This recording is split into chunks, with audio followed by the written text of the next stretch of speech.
a woman's menopause, that the Chinese word is HRT, and it means second spring. Oh my God, my mind is blowing off my head, and I can't even believe that you are just bringing it up. Okay, keep going, girl. Keep going. Oh my God, I'm sweaty. I got to take my sweatshirt off. And I love this embracing this woman's renewed vitality, renewed energy, certainly a renewed focus on herself. You ladies said earlier, zero forks given goes hand in hand with this time. This is a good thing. This is a beautiful thing. It's a time of awakening, a second spring. This is the path forward, ladies. This is how we want to age and do so happy and gracefully. Oh my God. I can't even believe you brought that up. I'm still just like, I'm blown away. I love that idea so much. Get ready, listeners. I'm gonna be dropping some hot stuff. Fired up, peeps.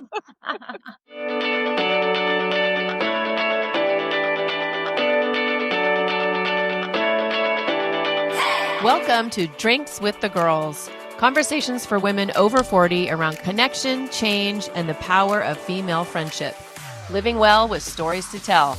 I'm Karen, and this is Lisa. We are moms and solopreneurs stepping into our own, diving into real conversations about things that matter to women in midlife. We're here to spill the tea on everything that affects women in their 40s and beyond. Topics like loss and grief, changing relationships, launching kids, menopause, and reinventing ourselves in midlife. We are here to tackle it all. Connect with us through a blend of our lived experiences, our friendship, the memory of our moms, plus a collection of real stories, honest conversations, and engaging interviews that will make women over 40 feel seen and remind them that they're not alone on this journey called life. Let's go. Welcome back to another amazing episode of Drinks with the Girls. This is the place where you are going to get real and honest conversations, all things for women over 40.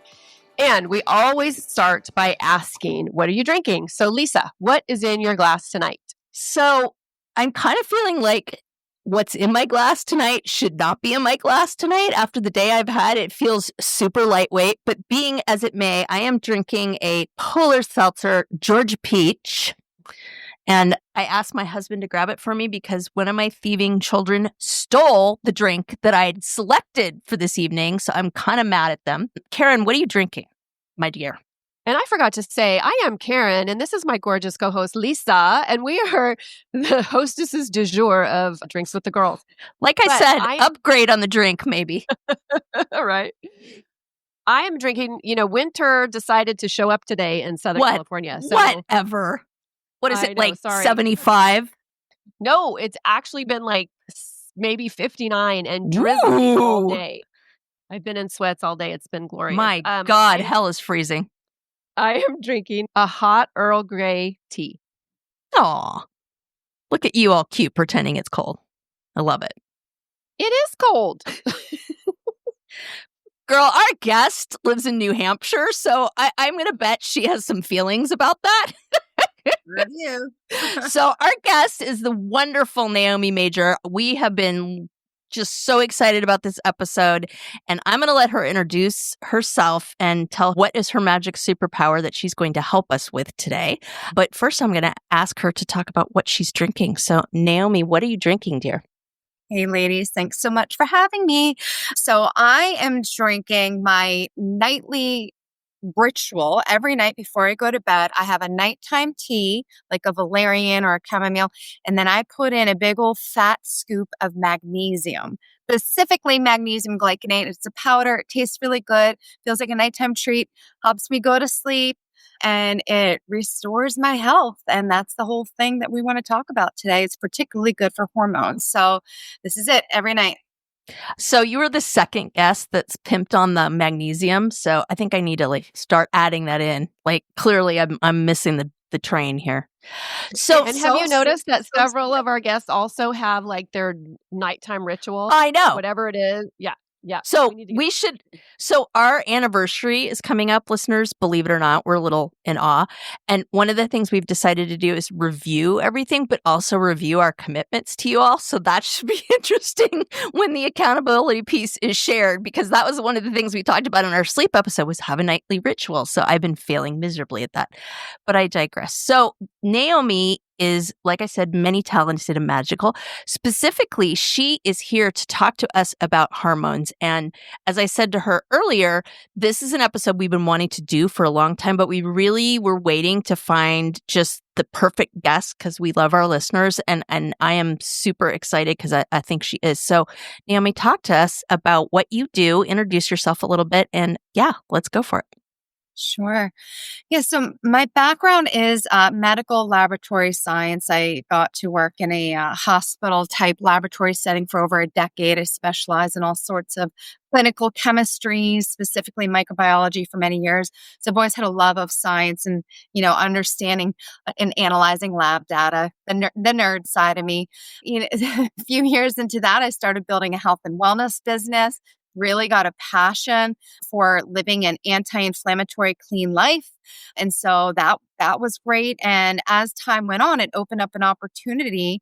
A very good friend of mine, a physician's assistant, was starting a functional clinic that specialized in hormone therapy for women and men. He asked me to jump on board to support their efforts. And so here I am. It's been 3 years.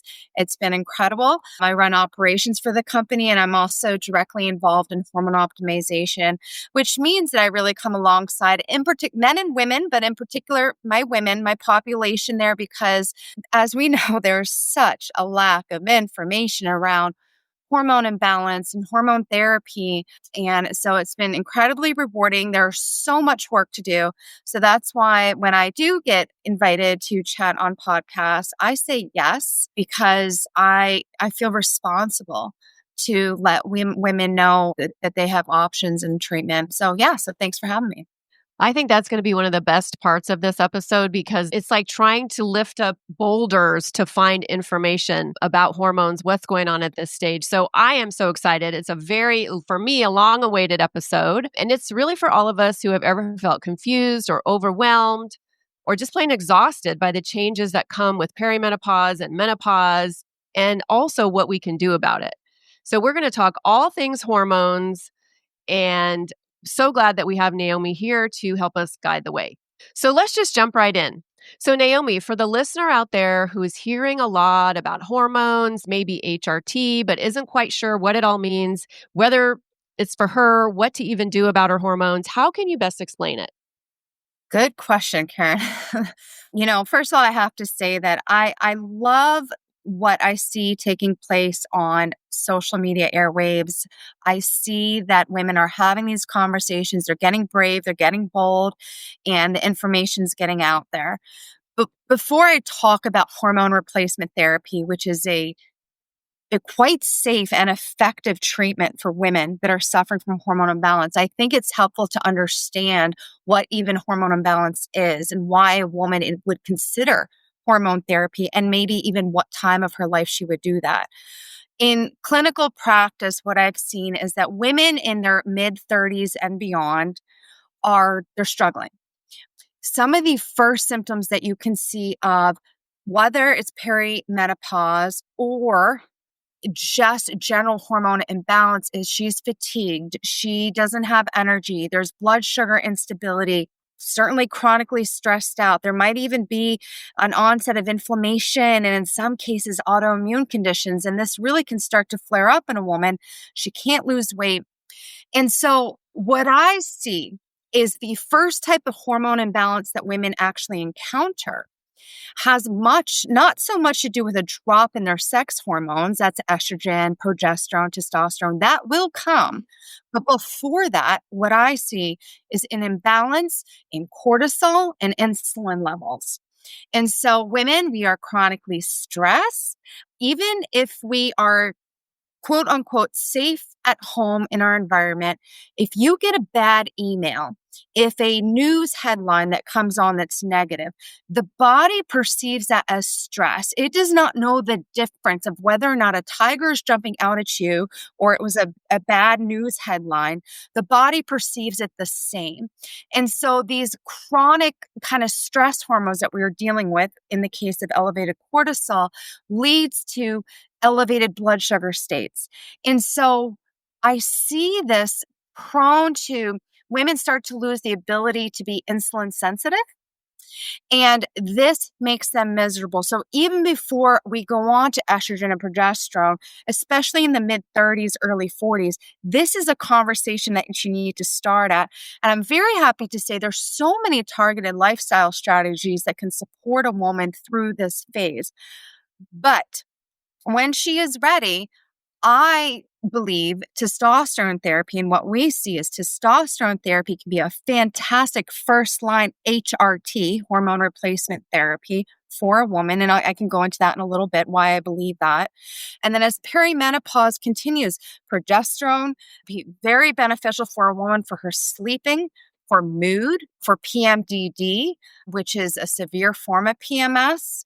And then later on, estrogen therapy also has its place. So there's really a progression. And I just wanted to start there. I know that was a long-winded answer, but I feel like women, they hear this information, they go, well, where do I start? And by the way, if I go to the labs and I actually beg my doctor to order labs, and if they order labs, they're going to say I'm in normal range anyway. So what am I advocating for? What am I looking for?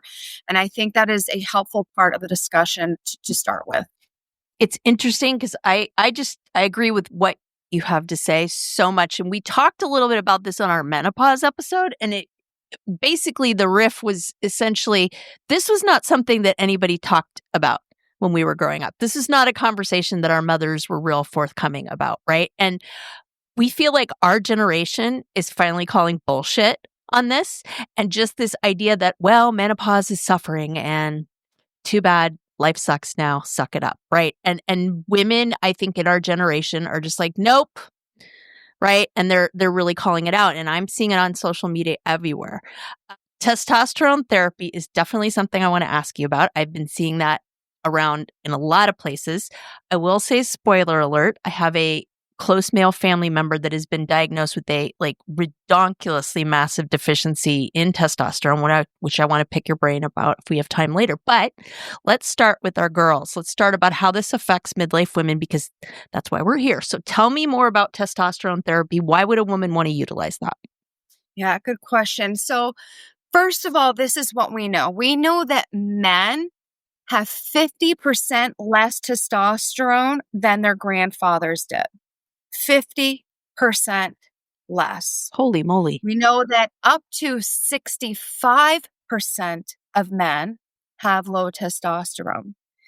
And I have to tell you, these are not typically, men that you might look at and be like, oh, he looks a little weaker or whatnot. Some are, plenty are not. There's a lot of, guys out there that are trying to get after it and something isn't right. And I believe, again, I say it's a consequence of modern society, the chronic stress, the chemicals in the environment that have taken its toll. So I bring up the statistics for men because guess what? It's the only stats we have. They don't study this in Shocker. women. We're so surprised. Yeah, not.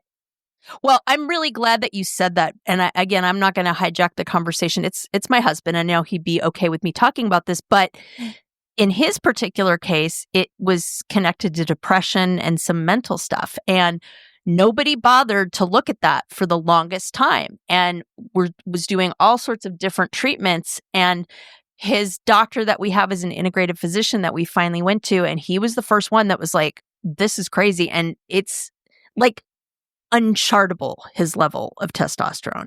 And it has been a game changer for him to do. He was like, oh my God, I'm like a different person. Like, I remember what this was like, right? So again, I don't want to go off on that particular tangent, but I mean, I've seen firsthand what a significant difference that could make. So knowing, of course, that it hasn't been studied in women, people just assume that it's a male hormone. Talk to us a little bit about that and kind of what you're seeing and what is happening now. Right. Yeah. So you're right. Testosterone is absolutely linked to mood. I think that really all men should be screened for testosterone, period, as a part of their workup. But certainly when there's some mental health going on, we know that traumatic brain injuries can cause low testosterone. That's how our clinic got our start were veteran owned. And so our veterans were taking care of other veterans, going through lots of chemical toxic exposure, TBIs, and a complete turnaround in not only their mental health, but their physical well-being with testosterone therapy. So now you look at women and you go, okay, well, if women are having the same experience, if we're living on the same timeline as these men, can't we surmise that if men are struggling with low T, wait, let's look. A lot of the side effects that women are dealing with are similar. Dr. Rachel Rubin, I highly recommend following her on Instagram. I had the good luck of getting to go to one of her seminars down in Florida. She's a urologist, a total sexual health advocate for women. She noticed that a lot of the same symptoms that women had going into the perimenopause transition, low libido, fatigue, loss of muscle, dull skin, poor metabolic outcomes, were, guess what? Similar to the same symptoms that men were having in low testosterone. So Dr. Rachel Rubin was one of the first to link the two together that said women are suffering from what we call an androgen deficiency, androgen hormones. Androgens are both estrogen and testosterone. And yes, women have 10 times more testosterone than we have estrogen. It's incredibly important for us. It's infuriating to me that to this day, I can still go into Google and it says, even reputable websites, it starts off by saying testosterone, quote unquote, the male hormone. And so here's the thing, and this is how I describe it. If a woman gets her testosterone checked, 95% chance she's going to be in normal range. Okay. So the range is 2 to 54, kind of a big range considering 2 is almost 0, right? But they might be within normal range. However, they feel better when treated. If I can help a woman feel better and replenish her when treated, why wouldn't we do that? And that's what we're seeing. So testosterone is going to do those things. I particularly love it. It's great for women, I believe, all throughout the menopausal transition, but I especially love it in early perimenopause because testosterone is going to have so many positive metabolic effects. Testosterone, first and foremost, and in my opinion, the most important thing, it loves to put muscle on your body. The best thing a woman can do going through the menopausal transition is focus on muscle mass because muscle is full of receptors for insulin. Back to that, the insulin resistance topic I already touched on that I see goes hand in hand with the perimenopause transition. We also see cholesterol going up in a woman, no fault of her own. It's just what androgen deficiency does. So any way we can enhance that and help a woman put on muscle mass, and the mental health piece, a lot of women in the beginning, their first symptoms of perimenopause, by the way, are rarely hot flashes, or night sweats. It starts years before. And a lot of it is cognitive decline, anxiety, fatigue, sleep issues, because the brain is having to work hard to make up for some mixed messages. So the earlier we can replenish and support a woman's body, because testosterone is that hormone of creation, that hormone of power, and make a woman's body feel you're safe, you're well, you're strong, she's vibrant. She's vibrant and it helps a woman's body to engage. And I do want to say too, a key, it's starting to shift. The clinical studies are out now showing what a wonderful effect it is for women. Long-term studies for breast health. It's fantastic for breast health, cardiac health, better metabolic outcomes. I think hormone therapy is preventative care, you all. That's how important it is. But testosterone is supported by the North American Society of Menopause and the International Society for Women's Sexual Health as being an effective treatment for women for loss of libido and symptoms of genitourinary syndrome. So these are the things that we need to be talking about now. Our doctor's office needs to be talking about it now. And so testosterone can be a wonderful first step for many women. Okay, quick pause. Have we talked about the Pod Squad lately? Oh, the Pod Squad. You mean our email list /VIP lounge /digital wine club? Exactly. So listeners, if you're not on it yet, you're basically making life harder for yourself when it comes to podcasts. Like trying to scroll for show notes while speed walking on a treadmill. Wait, what was that link again? Oh, no. Grab the side rails. Or pulling up that book we mentioned while you're in the Starbucks line and then realizing everybody else moved up 3 cars and now you're that woman. We've all been there. That's why we made the Pod Squad. You'll get new episode alerts every week with direct links. Easy to listen, easy to share. And show notes straight to your inbox. So when we drop a life-changing product, book, hot tip, or yummy new drink, you're not rummaging through your memory like a woman searching for her reading glasses when they're on top of her head. It's organized, it's helpful, it's for you, babes. So join the Pod Squad. The link is in the show notes. Just tap it. Snacks, sarcasm, solidarity. And obviously, fighting the patriarchy. We write at dawn. Okay, you can't see Karen, but I can, and I know her really well. And she has been holding back. So let it go, girl. Tell us. Because I know you want to say something. My brain is just every which way to Sunday right now. Okay, hold. Can we just talk about rewind the breast cancer piece for a second? Because you said that the testosterone is actually helpful. Is that what I understood? That's exactly what I said. Okay, that is like the opposite of everything that we have heard up until now. Like I'm 56, so I'm smack dab in menopause. And for the longest time, I wouldn't even entertain the idea of hormone replacement therapy because of that link to breast cancer. And I just never thought that I was a candidate. So I just was like, all right, I guess I just have to suffer with all this BS. And it wasn't until I actually found a gynecologist who is really adept at working with menopausal women that I realized, oh my gosh, there's an alternative. But I have to ask you, so I'm not on testosterone. I am on estrogen and progesterone. So is testosterone something that is better that you start when you're in perimenopause and then you kind of build up to the others? Or is testosterone something I could include in my regimen? Or what? What's the magic cocktail? I know. I would say yes and yes. Each hormone has its place. I think one of the challenges is you have a perimenopausal woman. She's starting to go through what you call the chaos of perimenopause. Hormones are fluctuating, but she still has ample estradiol in her body. So to start by replenishing estrogen at that time may be more harmful than good. And by harmful, I mean not alleviating her symptoms. Testosterone not only has those metabolic benefits, it feels incredible. Testosterone makes effort feel good, by the way. You'll find yourself putting on your gym shoes to go work out, and you're like, what am I doing right now? Oh, that's the testosterone. Who am I? Right? Who am I?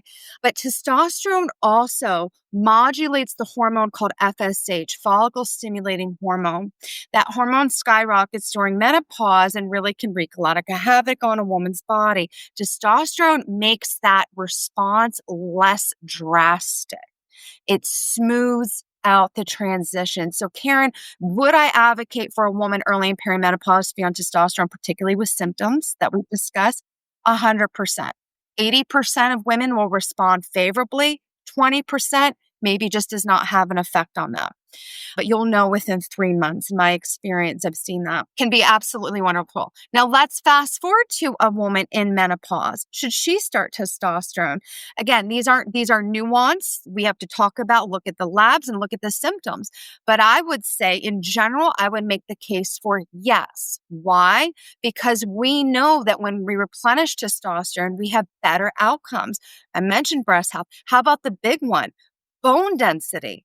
We know that bone weakness and osteoporosis is one of the leading disease processes that alienates a woman and potentially can lead to her mortality, because if we're weak and we fall, we break a bone, you lose mobility, that's a slippery slope for many women that they start to face. So if we can help a woman improve bone density, which is by helping her to put on muscle mass and stronger bones, that is the best way we can prolong a woman's life and the quality of it. So I would say yes, I truly believe hormone therapy is preventative care, and you can make the case that a woman could be on it long term. Well, that's exciting news. And I think to your point earlier, when you talked about now we're finally having the conversations, like you can open up your Instagram and you can see women and doctors and specialists talking about this. Nobody knew, or okay, I didn't know until I really started getting into it that that your bones are helped with hormones, that your heart is helped, like other things besides the dreaded symptoms, which I had, and that's why I sought it out. But there's all these other benefits that we don't even know about. So that's why, this conversation and all of this, information that you are giving our listeners is so important. So thank you so much, Naomi. Yeah, I'm grateful to have these discussions because, to your point, we don't know what we don't know. I always think about the importance of these interventions because of looking down the road. We're trying to keep women strong and healthy and vibrant as long as we can, right? And when we look at mortality rates, yes, heart disease is a leader, so you do want to do everything to support a cardiac health. But do you know what else is? Persistent antibiotic use. Mm. You know what? And you know what drives that? UTIs. Do you know that what they found, and again, back to Dr. Rachel Rubin, I'm just so impressed with the research she's pioneered. Not only is testosterone wonderful for this, but I'm going to talk about another hormone application. Every woman over the age of 50 should be on vaginal topical estradiol cream. It could be an insert as well, but topical estradiol cream. Why? The area in the base of the vaginal wall called vestibular tissue, it's incredibly sensitive to androgen deprivation, so loss of testosterone, loss of estrogen. The cells start to atrophy. Yes, you lose libido. Yes, you lose feeling. Yes, you lose moisture. If that's not bad enough, ladies, which, hello, we deserve tough feeling down there. Oh my goodness. So, but not only that, the vestibular tissue isn't just, the vaginal area, it's around the urogenital area. So we know if we're replenishing the tissues, which is replenishing the hormones, it brings those cells back to life. That tissue health is improved. UTIs are coming down. So if we can reduce, you think about, Nana laying, as later in life and she's having these recurring UTIs, it's very bad for her. Then they develop antibiotic resistant bacteria. Not a good slope.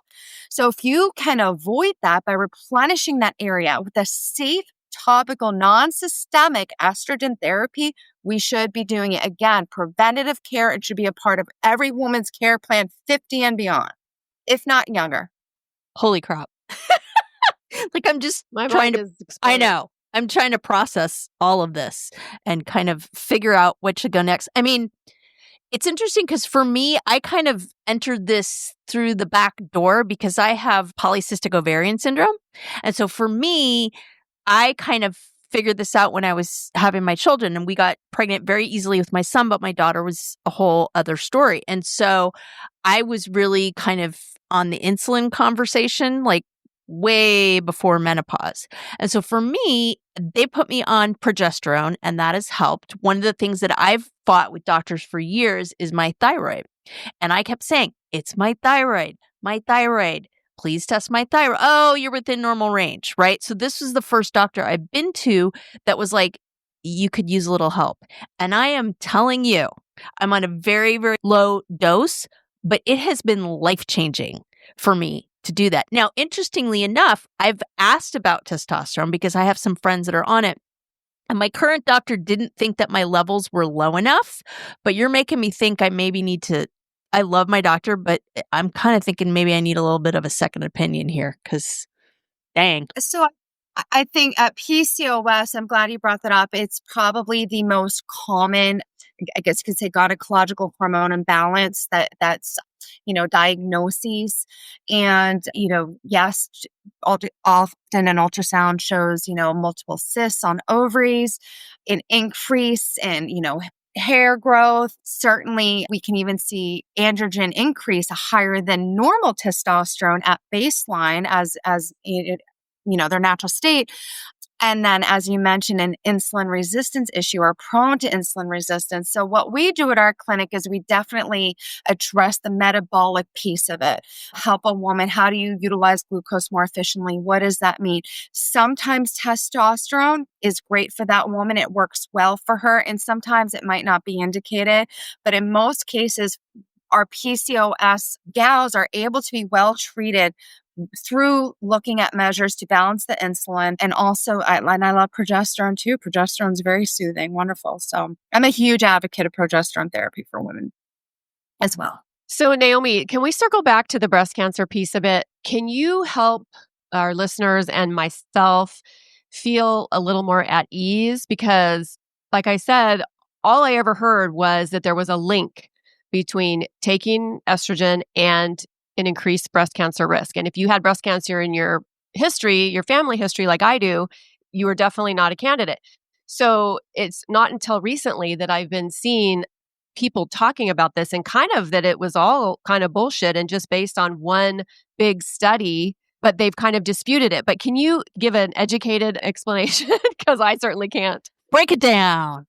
All right, let's go. I think this is one of those topics that it serves us to not be so black and white. There's a lot of nuance that goes into this. And if only they had done that same thing with that Women's Health Initiative in 2001, but they didn't. That study looked at conjugated progestins from pregnant horse urine, okay? And they showed an increase in, perhaps some blood clots or some poor, breast health outcomes, but in massive review of the data, they found that it never rose to clinical significance level. It should have never been reported the way it did. The damage was done. The media went on a frenzy. And to this day, we're still fighting against this narrative.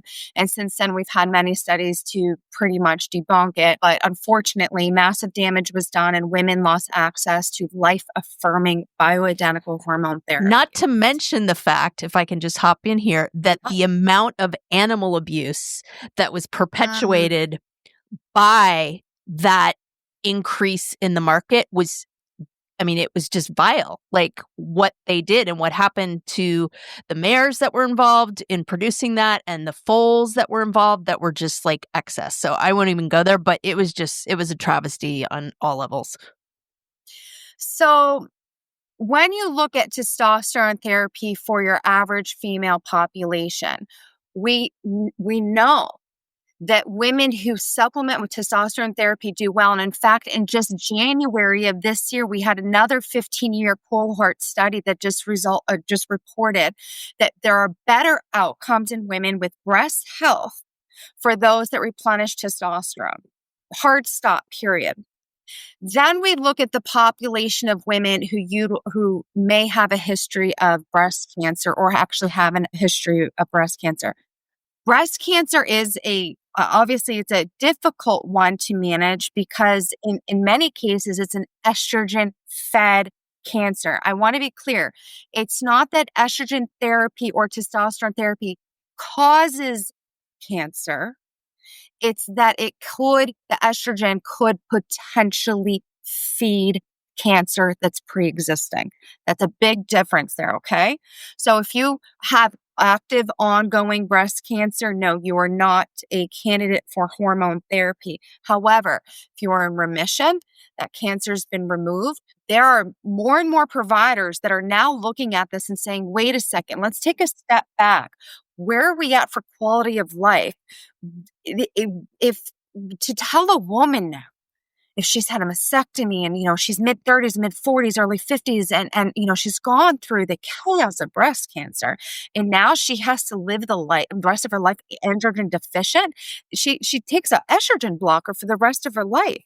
That poor woman, why can't we look at and say, hey, could we help her with testosterone therapy? Now, testosterone will naturally bring estrogen up a little bit, which is a nice benefit. And that's one of the reasons we love it, because it also has a nice effect on estrogen through a process called aromatization. Little nerd word there. But so here's the thing. there is a path forward. We're going to continue to see a path forward. I want to talk one more thing about the cancer thing. We do talk about the breast cancer, but it also used to be believed that testosterone therapy caused prostate cancer in men. That was a big fear. Prostate cancer, can't do testosterone therapy. Well, Dr. Abram Morgentaler, Harvard-trained doc, also, I got to go to one of his seminars. He proved saturation point. Bottom line, he said, I went to the data to see where do we have cases of testosterone therapy causing cancer, specifically prostate cancer. And guess what? He found zero clinical data to back it up. Zero. And so that's what that's what we're dealing with. Poor information that came out, a lack of understanding, boogeyman and scary words. And now here we are. And some doctors are choosing to take it head on, but hormone care treatment programs, it is still not taught in med school. And ladies, only a third of OBGYNs even have a menopausal treatment program. 1/3. And you would think these are the doctors that are there ready to treat women for hormones. Women are still being gaslit, even in these offices. And less than 7% of general providers understand hormone therapy. So we've got a long ways to go. And so what I find is that providers, they just don't know. They're good doctors. They're doing their best, but they have time limitations. They're not being taught hormone therapy as the safe and effective modality that it is. I recently had to get a new doctor because I moved about 3 years ago and I just drug my feet to find a new doctor, but I finally did. He's a wonderful doctor so far, but when I came in his office and to kind of have that initial conversation, interview-ish type, talk, and I just was talking on and on about menopause and my symptoms and my hot flashes and menopause and, couldn't sleep and brain fog and menopause. And he just basically was like, well, let's check your thyroid. My name is Karen Shatafian, and I am a shameless coffee addict and empowerment coach for women, and my love language is authenticity. My mission is helping women unapologetically design a life they're in love with. Because what the hell are we waiting for? My website, KarenShatafian.com, has all my coaching packages and free offers like my midlife reclamation guide. In it, you'll find tools to help you decide how to create the most inspired and empowered version of yourself and your life. You can find me on Facebook and Instagram talking about ways women can show up for themselves after decades of showing up for everyone else. Join me as we throw off the shackles and live our best freaking lives. See the show notes for all the details. Cheers. Not that he totally dismissed me because my thyroid has always kind of been an issue, but I realized in that moment, it's like, okay, he's not the one that's going to give me what I need. And that's why I had to search for a gynecologist because I needed a new one of those too. And I deliberately searched for one that I knew was going to be able to address my hormonal needs. But I think that's, something I want our listeners to walk away with. I mean, there's so many nuggets in this episode, so many gems, but you have to advocate for yourself. And if your doctor is not having the conversation with you, find a doctor that will. Real quick, I think they're really hamstrung too by the insurance industry. I really like my OBGYN, but she's great and really supportive, but she's also flat out been like, I would love to order those tests. I would love to prescribe that. I'm not going to be able to get it covered. So I think they're in a really tight spot too. We're not, let's not go down that rabbit hole of the health industry in America right now. Like, we'd be on this call for hours, but I think there's that part of it too, as well. But Naomi, what do you? Totally. I know you were like revving to go, so hit us. There's no doubt about it. To this date, there is still. Well, I should start with this. There's over 30 FDA-approved testosterone formulations for men. To date, there are 0 FDA-approved formulations to this date, despite the fact that we know these menopause societies coming out in support of it. We're still not there, and there doesn't seem to be an appetite, an urgency, or a real interest. And so that's why I love like a Dr. Mary Claire Haver. She's another one out there, very vocal on Instagram. They're fighting the good fight. So I really appreciate what they're doing because we need more research. We need the FDA to take action so women can access this therapy. See, listeners, it's not just us that's blaming the forking patriarchy. We're not just like out there whining about it in a vacuum. Hello. No, it's real. One of the hardest things, I think a woman knows something's going wrong.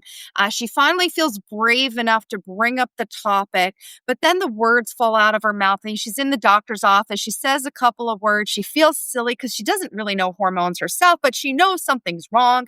And then she meets them with the provider who maybe a good person means well, but they have very little knowledge too. So then they're met with this kind of apprehension or dismissiveness. And that's very difficult. So I like to tell a woman this. When you are trying to advocate for yourself, ask your provider the question, what does your clinic offer for a menopausal treatment program? Hard stop. You're not the expert. You don't have to explain what you mean. You let them answer that question. They should be able to tell you, we believe in supporting women. We think women can be well supported in many cases by bioidentical hormone therapy. And we're going to have these conversations with you. We're open to ordering labs and just a general open dialogue. But that's what you want to be met with. If you are not hearing that, then yes, you got to go searching for a provider who can answer that question for you. Okay, so you said the B word, and I know people will have a lot of questions about not that word, but the other word. So, what are bioidentical hormones exactly? Because I know that's also another rabbit hole that people go down. I know they're like, oh, I'm putting like fake substances in my body. Like, what's going on? So, set the record straight. Explain exactly what they are, benefits, all that kind of good stuff. Right. So bioidentical hormones are hormone compounds that look and respond exactly identical to the hormones that are endogenously, so created by your body in your body already. So bioidentical to estrogen will bind and respond and give the same messaging to your estrogen receptors as your estrogen in your body does, exactly identical. It's interesting because there's again that fear that we were talking about, but let's back up for a second and consider birth control. What percentage of women have been on birth control at some point in their life? And what we fail to realize is that birth control is a form of hormone therapy. And in fact, it's double to triple the strength of what we are typically using in the hormone replacement clinic. So consider that. It's giving similar messaging to the body, but it does it more in a synthetic way. It uses different pathways to message the body. It serves its role. That's a whole nother conversation for another time. But a woman is much better served by bioidenticals, in my opinion, throughout the perimenopause and beyond transition. So, okay, sorry for my ignorance, but what's the alternative to the bioidenticals? The alternative to bioidenticals is no therapies. I mean, Okay. Well, let me. Doctors are offering birth control still for women in the menopausal transition, progestins, different estrogen pills that have more of a synthetic nature. Those are available still. Women can experience some relief. They have different mechanisms of action. I have some concerns for long-term birth control for women anyhow. So that there is an option. And some bioidenticals, I do want to debunk this. Some bioidenticals are available, are FDA approved. There is estrogen, bioidentical estrogen, and there is bioidentical progesterone, micronized progesterone available through your retail pharmacy. And so doctors really should be open to prescribing it. They are hesitant again because they don't understand it, or maybe if they draw a lab value, you fall in that normal range. But again, 95% of the time, women are going to fall somewhere in that range. But how is she feeling? Listen to a woman. There is such chaos that can last up to 10 years, by the way. Well, hormones throughout perimenopause are chaotic. They're all over the place. And so what does it mean? A woman gets a hormone test in a day and a point in a time, and maybe she happens to be on a robust end of it. Oh, she's fine. Well, what is she 3 days from there or 10 days from there? And how is she feeling? And is she in tears and she can't handle her skin and she's gaining weight and she's frustrated? That's where we need providers to say, I hear you, I listen to you, because we know when we treat women, they go, oh my gosh, I have my life back. Amen. Goodness. So I always thought that bioidenticals, and I've spoken with other women who are talking about, hormone replacement therapy and things. It's like a misnomer maybe that bioidentical is like a more natural Or method or treatment. I use bioidenticals. I would only use bioidenticals, but they're still created in a lab. They're still Right. created in a Okay. lab. So whether it's the retail pharmacy or you work with a compounding pharmacy, and it's quite, we certainly use both. They can make, formulas more to specifications, and you can get more information about the carrier creams that they're in. So that's all wonderful information to have. But they're still man-made, but they're created to be exactly identical to the hormone in your body. And it's not just they're identical, but they respond and react with your body. They give your body the same exact messages as your natural hormone does. Thank you for that explanation. I know that you take a very nuanced approach to this and you believe, and I think you're correct, that HRT isn't a magic bullet, right? It's part of a bigger picture. So tell us more about that. Yeah, so you definitely have to consider all of a woman's symptoms, and hormones are very helpful and they absolutely play a role. But she is a whole woman having this experience. So you want to look at her nutrition, you want to look at her lifestyle, her sleep patterns, stress levels in the home, her safety. When you were younger, we all could kind of get away with this stuff, couldn't we? Couldn't you, only have 2 hours of sleep and you could just get your butt into work, right? Or maybe live on Slim Fast and like 100 calorie snack well. Right. Oh, Slim Fast. Slim Fast. If you need to drop 5 pounds over a weekend, you had it. You could do it. And then this starts to shift what's going on. So we talked about the stress. We talked about endocrine disrupting chemicals in the environment. The other thing that I see, and even I personally have been impacted by this, is that women aren't told things like, we talked about concussions can drive earlier, or hormonal imbalance, gynecological surgeries, hysterectomies, or even removing one ovary. And I have to tell you, I had an ovary removed because I had a cyst.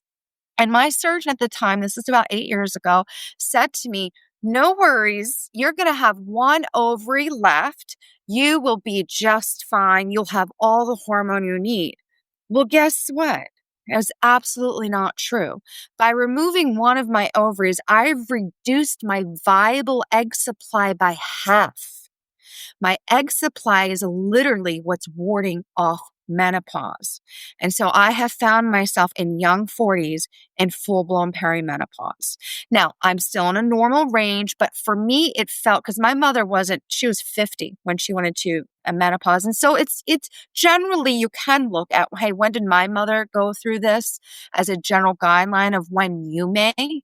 It's not always the case, but if that would have been 50ish for me, and here I was, 42, 43, starting with hot flashes. So that was, I guess you could say, upsetting that I did not get that fuller picture. Maybe I would have advocated, maybe I would have fought a little harder to keep my ovary had I known that. And so that is a piece that women need to understand going into this, or what causes this. Also, trauma, loss of family members. I have seen firsthand, this drives women. It can drive them almost into full-blown menopause early. In fact, one of my favorite authors on this topic is Dr. Anna Cabeca. Highly recommend her cookbook called Menopause. So good. Teaches a woman hormone optimized nutrition. I scream that from the rooftops. High protein, high healthy fats, fiber. That's what a woman needs to be after. High macros, good calorie, good content. tell the body I'm full, I'm satisfied, plenty of fiber. Dr. Anna Kabeka, sadly, in her mid-30s, lost a child, and it put her into menopause. And she traveled the world and found that other parts of the world were flourishing. And this was the nutrition they were eating. So she's written some incredible books. And another comment on about that, and, Lisa, you were talking earlier about, women being made to feel, oh, there's something wrong with them, or this is just what happens. You get old. This prevalent idea that women's sexual health, but certainly their hormone health, is less relevant after their childbearing years. We get plenty of hormonal support during childcare, fortunately, but after that, less relevant. So Dr. Kabeka, when she was in China, she discovered something amazing. They call a woman's menopause, that the Chinese word is erchen, and it means second spring.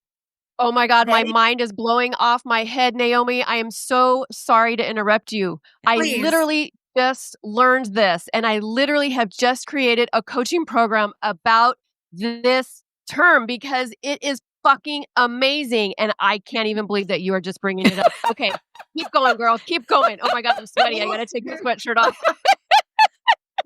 I love this embracing this woman's renewed vitality, renewed energy, certainly a renewed focus on herself. You ladies said earlier, zero forks given goes hand in hand with this time, but this is a good thing. This is a beautiful thing. It's a time of awakening, a second spring. So that's what I help women to realize, and hormone therapy can be such a nice way for a woman to enter this new phase, revitalize, glowing skin, strong muscles, enhanced libido. I mean, this is the path forward, ladies. This is how we want to age and do so happy and gracefully. Oh my God, I can't even believe you brought that up. I'm still just like, I'm blown away. I love that idea so much when I read about that. Because, I deal with women in midlife. I deal with women over 40.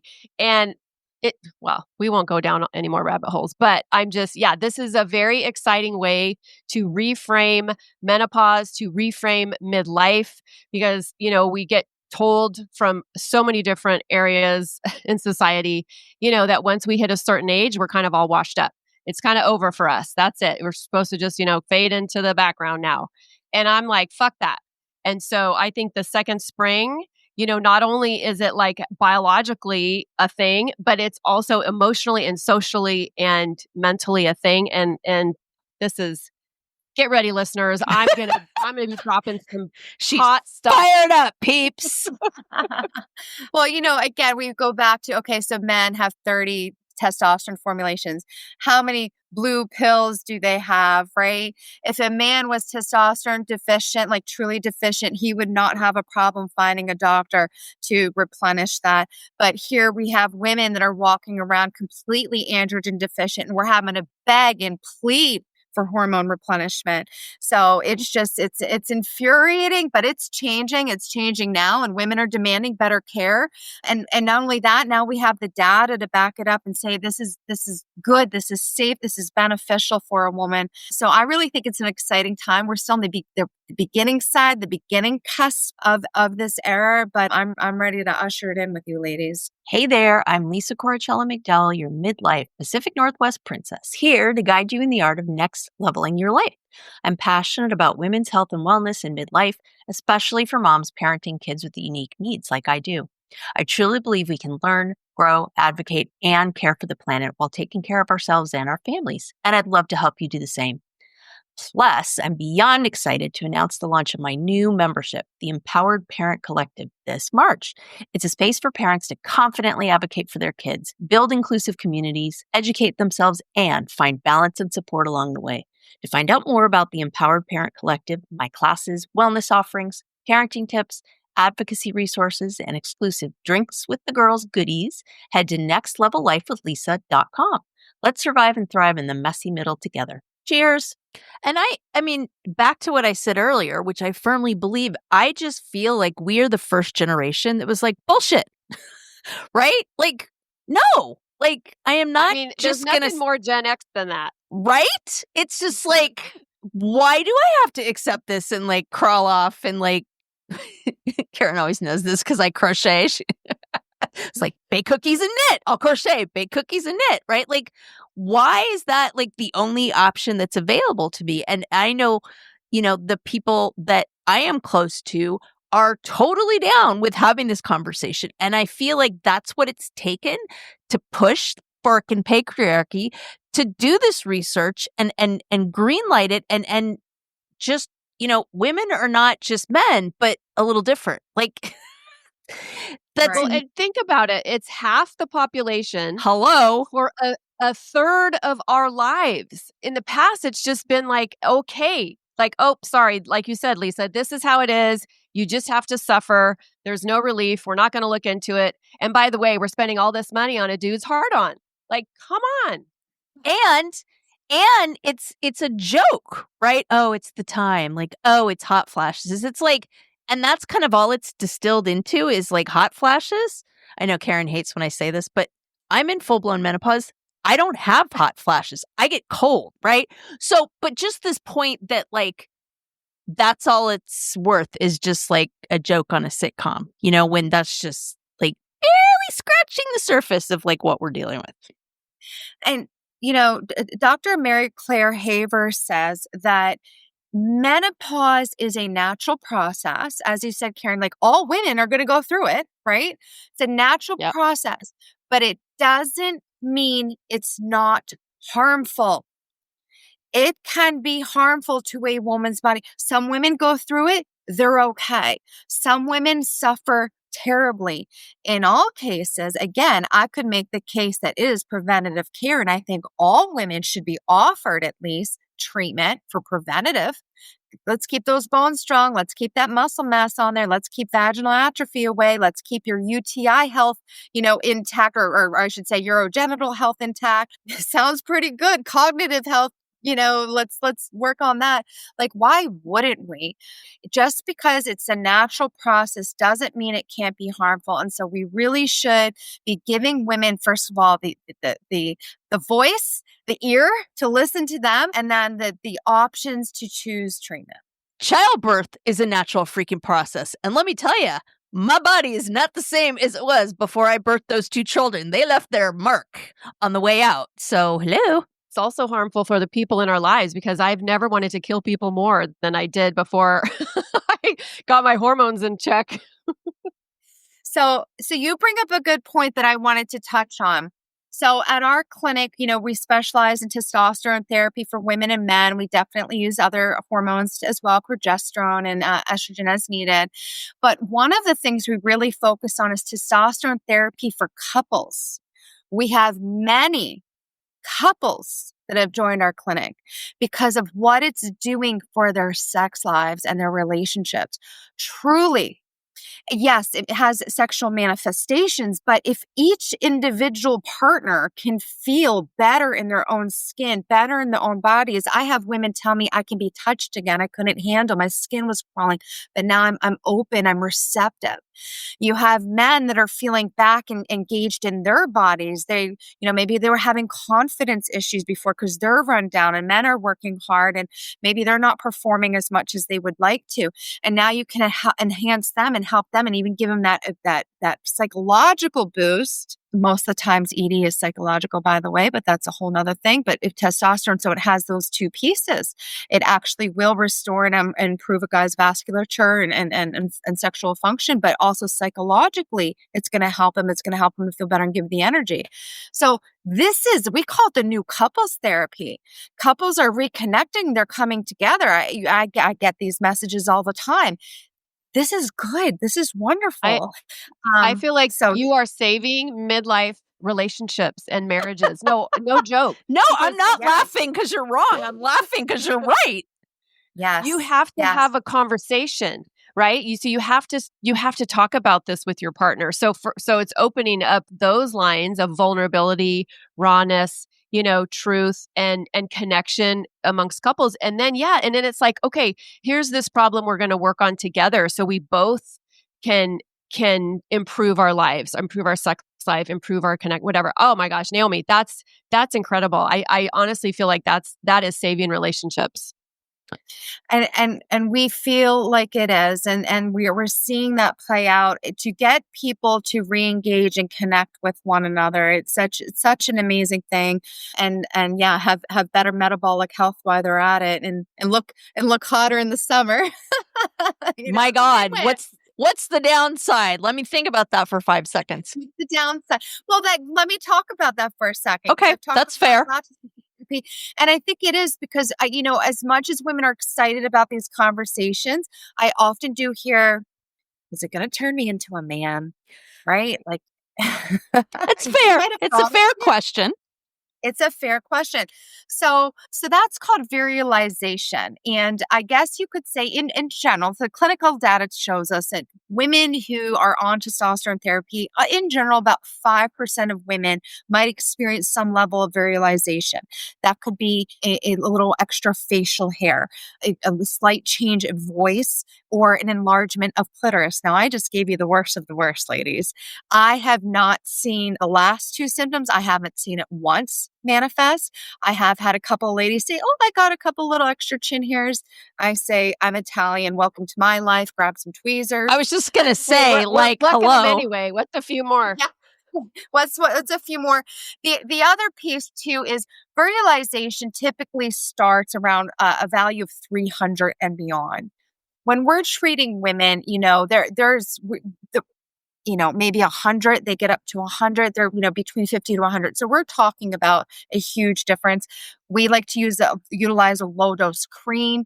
So it's low dose, it's topical. She can decide how much she's taking. Some clinics, some women do prefer injectable testosterone, more similar to a male dosage. They're getting about a tenth of a male dosage, but still that's a little bit higher. That might be right for some women, but we have found in most cases women do very, very well with a low dose cream. But that's really the worst of it as far as side effects. But not often seen, particularly when your hormone is being well managed and followed by a hormone specialist. So I know we've talked a lot about your clinic. How can people, like I'm in California, how can I find a clinic like yours? It's a great question. So we are over in the New England area. We're out of Bedford, New Hampshire. Our website is integratedhealthall.com. I invite everyone to take a look. We have a lot of information on these topics written on those websites. So for nothing else, just to get some more research and seeing what people are doing in the field of testosterone therapy, it's better understood and embraced for men, less so for women. We have written extensively on that on our website. So that's integratedhealthall.com. We are not licensed in the West Coast at this point, but I would recommend the first thing I would do is start where you're at with your primary and your OBGYNs. Most people are working within the ramifications of or the limitations, I should say, of their insurance. Have those conversations. What do you offer for menopausal care? If you don't like what you hear, take to the Google.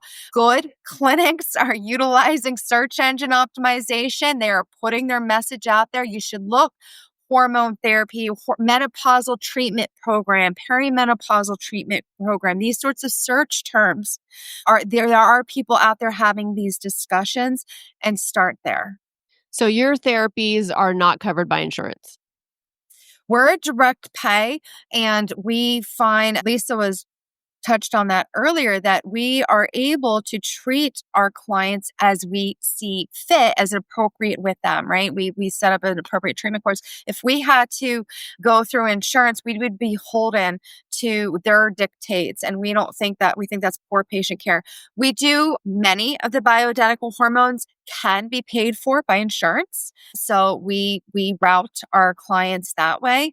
Bioidentical cream testosterone is not covered for women. We partner with a local compounding pharmacy who sources it for a very low, affordable price. So our clinic, we specialize in specialists, our care, our quality of care, and your follow-up. Hormones are safe. but they do need to be managed by a specialist. You do need follow-up care, and you need somebody that's willing to not only manage and make adjustments, but step back and look at you as a whole person. It's not just, oh, take this and walk away. We need to make sure we're addressing everything. So those are things you're going to want to look for. Safety labs, follow-up labs.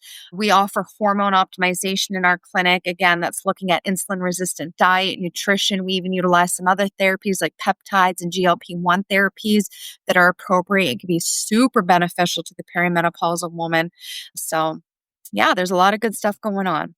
Other options for a woman to access hormone care. So if she can't work with a functional clinic like ours, you have your primaries, you have your OBGYNs, in some cases, urologists, female urologists. Okay. Will be a great source. They will certainly advocate for vaginal estradiol cream if they're worth anything. They should be advocating for vaginal estradiol cream, testosterone. Some urologists are prescribing male testosterone cream off-label for females. There might be a road opening up there, but it's all kind of case-by-case basis. Unfortunately, the truth is access to hormone therapy is still incredibly lacking. Yep, it is true. It is true. And I think that, like I know with my doctor, because I'm on GLP-1 with him, even though, there are some, shall we say, insurance pathways for people like me that are PCOS, it's still tricky. But he has gone the compounding route as well. So I would encourage listeners to really talk to clinics and doctors about that, because compounding pharmacies can often save you just an absolute fortune, and they're I think doing the best they can in a really imperfect system to really make it accessible for people. So definitely ask about that piece with your practitioners, because sometimes you'll find that they have access to those and they can make it more economically accessible, I guess, is the way I would put it. Okay, this has been such a juicy conversation, and we always like to leave our listeners with a takeaway. So, Naomi, what is one thing that you really want our listeners to leave this conversation with? I want women to know that they do not need to suffer needlessly. If you feel that it's your hormones, it most likely is. You do not have to suffer. There are treatments available to you. Unfortunately, access to care is still a challenge. I appreciate Lisa and Karen having dialogue, having these conversations. There's a shift happening. I can't wait for the day, again, that hormone therapy is seen as preventative care for women, and that all women of perimenopause age and beyond are offered testing and treatment courses as a matter of standard of care for women's health care. And I believe one day we're going to be there. And so I want to offer that hope. I want to empower women to feel that this could be a very safe and effective route for them to go. And that if they're suffering, they do not need to do so needlessly. Have conversations. There are women accessing hormone therapy. Talk with your friends, talk with your coworkers, find out what practitioners they're seeing, what clinicians they're seeing, how they're accessing hormones. Our clinics, in New England, we're servicing the entire New England area. Also in Florida, we have other expansion plans as well, because there's such a need for these conversations and really access to care. But I will provide more resources. If you're in any of my region, I'm more than happy to I offer 15-minute conversations to have a chat about your unique case and to decide whether or not hormone therapy could be appropriate for you. I also have some favorite books and some social media and Instagram accounts that I follow, that these are doctors and pioneers that are writing the books, that are out there, that are legislating, that are advocating. And I feel like it's so important for women to know these women's names and get behind them and to support what we can, because we really are. I agree, Lisa. We're the first generation to say enough with the BS. We've had it. We're smart. We're educated. We've had it. And we deserve to have healthy, robust, strong, sexual lives as much as we want to, just like men do, so do women. And so I'm grateful to be a part of that. Mic drop. I don't even know what else there is to say. No, man, I knew you were going to be an amazing guest, but I don't think I really knew. Like, I just feel like we could make 6 episodes out of this. And mark my words, I'm telling you, this is going to be one of our most listened to episodes. And I bet you $1 million our listeners are going to be clamoring for more. So we will track you down for part 2 when that happens. But oh my goodness, thank you. Karen, you want to share anything? Well, our legal department just wanted me to remind everybody that Drinks with the Girls are not medical professionals. We are your besties, sitting at happy hour, sitting around the coffee shop, just having a chit chat about all the things that affect women over 40. So you can be guaranteed we will be back next week with some more real talk. We'll be spilling the tea on things that are affecting women in midlife. So thank you for being here. Don't forget to share with a friend, share on your socials. I know you have women in your lives that need to hear this. So, okay, we always tell you all to go and check out the Pod Squad, right? It's in the outro. But again, remember, Naomi's going to drop hella fantastic show notes, okay? She has promised to just light us up with a ton of resources. So you do not want to be scribbling that down while you're like trying to work out on the treadmill or do anything at all with the rest of your body, okay? So subscribe to the Pod Squad because it's going to bring all that straight to your inbox. You're not going to have to do anything. And that way you can share it with a girlfriend that you think would want to hear this. I think everybody needs to hear this stuff. So hopefully you all will be sharing it. But yeah, go in there, check it out, subscribe. So it's coming right there. But we'll have everything, all the juicy details that Naomi is going to give us. And my goodness, thank you so much for your time, Naomi. This has been just phenomenal. We so appreciate it. This is exactly the kind of just amazing content that we want to bring to this community deserves. So thank you for helping us with that. Thanks, ladies. I appreciate the invite. I had a lot of fun. All right, y'all. Till next time. Cheers. Cheers.